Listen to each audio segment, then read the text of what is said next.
Então, muito bom dia. Olha, ontem houve algumas pessoas que me perguntaram porque é que eu não falei do fisco. E eu não percebi. Depois de questionar as pessoas, explicaram-me duas coisas. É que parece que o fisco, a autoridade tributária, está a notificar as pessoas para limparem os terrenos até dia 15 de março. E eu pensei, engano. As pessoas devem estar a receber notificações sobre impostos, sobre o Via Verde que por acaso não acionou, não sei o que, pensei assim, bem. Mas fui ver. E efetivamente parece que este trabalho está a ser feito pelo fisco. Eu tenho uma pergunta para fazer. Então não há mais nada que funcione bem num Estado a não ser a autoridade tributária? Bom, o fisco já nos manda notas sobre portagens na autoestrada, além dos próprios impostos. Agora também vai tratar dos trabalhos e dos assuntos do Ministério da Agricultura e das Pescas, já lá o que é. Perdão, pescas não, está agora no mar. Mas enfim, não há mais nada. Está a ver o que isto representa? Ou seja, todos nós estamos a ficar com a sensação que há o único departamento no Estado que funciona como deve ser. É a autoridade tributária. E quando o Estado precisa de alguma coisa que efetivamente seja eficiente, melhor, que seja implementado com eficácia e com eficiência, vai chatear o fisco. Isto diz muito sobre a qualidade dos serviços em Portugal. Já reparou nisto? Bem, segundo ponto. A senhora falou, que mandou a mensagem, estava mesmo a falar do fisco. E ontem fui ver um bocadinho o que estava a falar e ela referiu-se a isto. Foi a manchete do Público de Nota. Fisco identifica 758 contribuintes ricos que terão controle apertado. Unidade dos grandes contribuintes da autoridade tributária tem 17 inspectores para fiscalizar quem tenha rendimento anual acima de 750 mil euros ou património superior a 5 milhões de euros. Bom, eu não sei se a notícia sai porque dá jeito de começar a avisar as pessoas. Tem sido um bocadinho esta a norma do fisco nos últimos anos, que é estilo, bom, é preciso assustarem um bocado o pessoal e alertá-los. E a gente deixa sair uma informação. Ou se isto é sério. Eu espero que seja a sério. Porque se a função da autoridade tributária é fiscalizar quem devia estar a pagar impostos e quem não paga. E de facto continua a haver pessoas que não pagam impostos em Portugal. Agora, era bom que nós não passássemos para a opinião pública, esta portuguesa e exterior, a ideia de que só está a ir ao bolso de alguns em detrimento dos outros. A isenção de uma autoridade tributária deve ser para tudo. Não é apenas para os ricos. Também há os outros menos ricos que não pagam impostos. Ou que pagam menos impostos deviam pagar. Está a ver? Bom. Terceiro ponto desta conversa. Manchete do meu jornal de hoje. Não é o que está aqui da SEC, é aqui em baixo. O Ministério Público confirma 13 culpados na queda do Banco Espírito Santo. Que era um relatório que já vinha da Comissão Liquidatária. O Ministério Público está de acordo com isso. Ou seja, quer dizer que está de acordo com o facto de 13 pessoas terem contribuído de forma culposa, ou seja, com dolo, para a queda do BES. Porquê é que eu pego nisto hoje? Eu vou-lhe pedir para estar atento nos próximos anos, não é nos próximos meses. Porque gostava de ver no fim deste processo quantas destas 13 pessoas vão ser responsabilizadas pelos 5,9 mil milhões de euros de prejuízo do Banco Espírito Santo. Fora os outros que nós estamos a pagar. Recorda-se, dissemos esta semana que o novo banco vai ter prejuízo de 1.000 milhões de euros. Parece que não vão ser 1.000 milhões de euros, vai ser quase 50% mais. Não sei. Mas está a ver.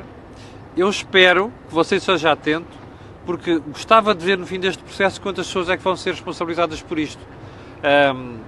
E, sobretudo, se os contribuintes depois vão ter alguma compensação, não é? Porque, repare, se esta malta vai ser culpada, porque é que nós pagamos aquela fortuna toda? Pelo Banco Espírito Santo. Bom, vamos lá à agenda, então. Já percebeu que o país está excitadíssimo com acordos de regime. Olha, já falámos aqui ontem. Obras públicas e também... perdão. Regionalização. Eu já lhe disse aqui que a minha opinião é que isto não é problema, nem é assunto. Então agora você ouça aquilo que eu acho que é assunto. Ontem houve aqui um encontro no âmbito da Bolsa, organizado no âmbito da Bolsa, onde duas pessoas, o Governador do Banco de Portugal, Carlos Costa, e a Presidente do Conselho de Finanças Públicas, Teodora Cardoso, expuseram dois problemas. E eu vou-lhe dizer quais são. O Governador disse assim: nós estamos a conseguir estabilizar a dívida em Portugal. Não estamos a conseguir reduzi-la. Estamos a falar de que dívida? Do país como um todo. Não é apenas do Estado. Como sabe, há a dívida do Estado, há a dívida das empresas e há a dívida das famílias. Ora, o que está a acontecer é que globalmente isto não está a cair.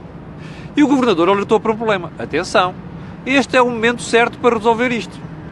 Porque senão, quando vier a próxima fase de crise, nós vamos estar a somar dívida em cima de dívida.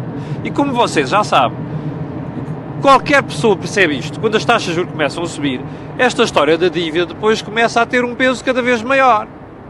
E, portanto, isto não diz bem do estado da nossa, não é só da nossa economia, mas é da recuperação. Já ouviu o Primeiro-Ministro e o líder da oposição e os líderes dos outros partidos preocupados com isto? Zero. Bom, segundo ponto. A doutora Teodora Cardoso, que é uma pessoa que pensa muito bem macroeconomia, ontem chamou a atenção para dois problemas. Diz assim: olha, nós temos um problema de produtividade. Eu vou-lhe ler a afirmação da doutora Teodora Cardoso. No futuro próximo, uma vez atingido o pleno emprego, já falámos isso aqui, lembra-se? Esgotando o efeito cíclico da retoma, ou seja, tudo aquilo que está a correr bem lá fora, que está a puxar pela nossa economia, o crescimento da economia terá de assentar em dois fatores. Primeiro, o aumento da população ativa. Segundo, o crescimento da produtividade. Agora veja, o que é que está a acontecer com a população ativa? Está a cair. Também por alterações demográficas, que foi um problema que a doutora Teodora Cardoso acabou por referir ontem. Olha, eu vou-lhe ler já agora. O problema demográfico e a produtividade não se resolvem espontaneamente, diz a doutora Teodora Cardoso. E até dá exemplos, diz assim, olha, se nós formos olhar para aquilo que é a população ativa, repare neste pormenor. Além da queda da população em idade ativa, o problema demográfico português resulta do decréscimo da percentagem de indivíduos entre os 0 e os 14 anos. De 27% para 14% da população ativa entre 76 e 2015. E no aumento do peso da população com idade igual ou superior a 65 anos, que era em 76 de 10,5% e agora é 20,5%. Está a ver quais são os problemas do país? Hein? E agora diga-me, pegue lá no Governo, no Bloco de Esquerda, no PCP, no PSD e no CDS. O CDS tem dito umas coisas sobre natalidade, é verdade, e portanto o seu dói. Agora diga-me uma coisa, isto está a ser adereçado, como dizem os americanos? Estes problemas estão a ser tratados? Não! O que está a ser tratado são as obras públicas. É importante ter um acordo para os fundos até 2030, está a ver? Epá, caramba! Não vá faltar obra pública aí, que é com isso se ganham votos. E é com isso se ganham outras coisas também. Financiamento dos partidos, está a ver? Mas é isto que é importante. É isto que é importante, é arranjar uns lugares para os caciques regionais dos partidos. Regionalização. E isto é que é importante. Os problemas do país, aqueles que afetam o nosso crescimento a médio prazo, como diz a doutora Teodora Cardoso, governadora de Portugal, estão por resolver. E ninguém está a preocupar com eles. Bom, segundo ponto desta conversa tem a ver com o primeiro. Quando o governador diz assim, olha, o país não está a reduzir a dívida. Pois não. Isto é um alerta muito grande. E não é apenas para o Estado. Porquê?